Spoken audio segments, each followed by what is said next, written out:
এখানে আমার দেশি মুরগি কয়টা আছে এগুলোকে ছাড়বো।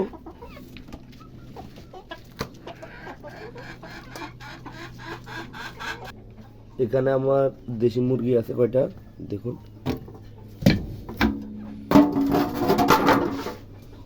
তারপরে আমার কাছে গুঁড়া ফিট আছে, আমি হাঁসের জন্য আনছিলাম, হাঁসে খাইতেছে না তাই মুরগিকে দিয়ে দিতেছি।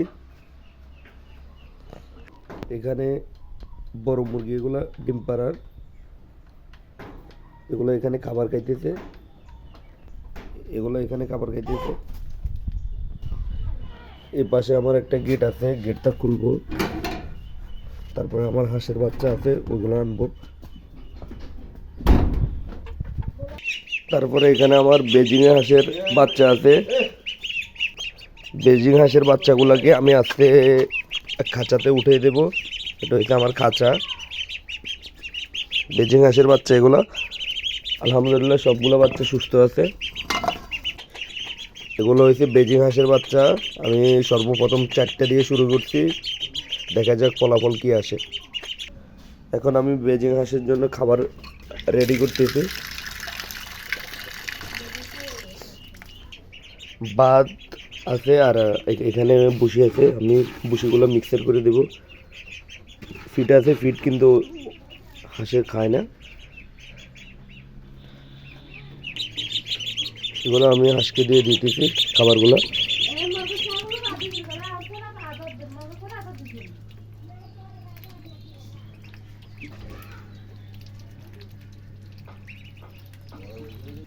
তারপরে এখানে আমার চীনা হাঁসের বাচ্চা আছে 2টা।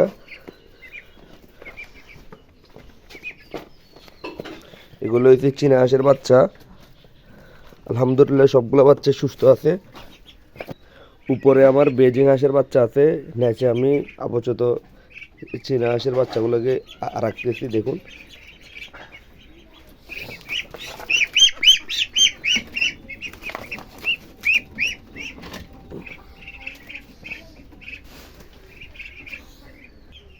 সর্বশেষ এখানে আমার দেশি হাঁসের বাচ্চা আছে 14টি কিনছি, একটা মারা গেছে আর 13টা বাচ্চা আছে এখানে। দেখা যাক, খুলতেছি এখন। এগুলো আমি বাইরে নিয়ে দেবো। আল্লাহ বিসমিল্লাহ।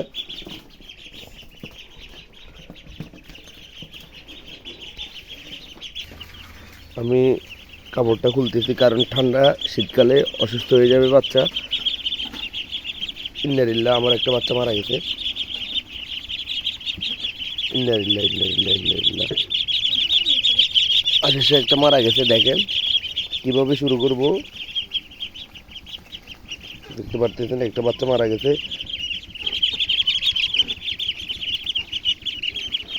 আরগুলো বাকিগুলো সুস্থ আছে আলহামদুলিল্লাহ, আর একটা বাচ্চা মারা গেছে।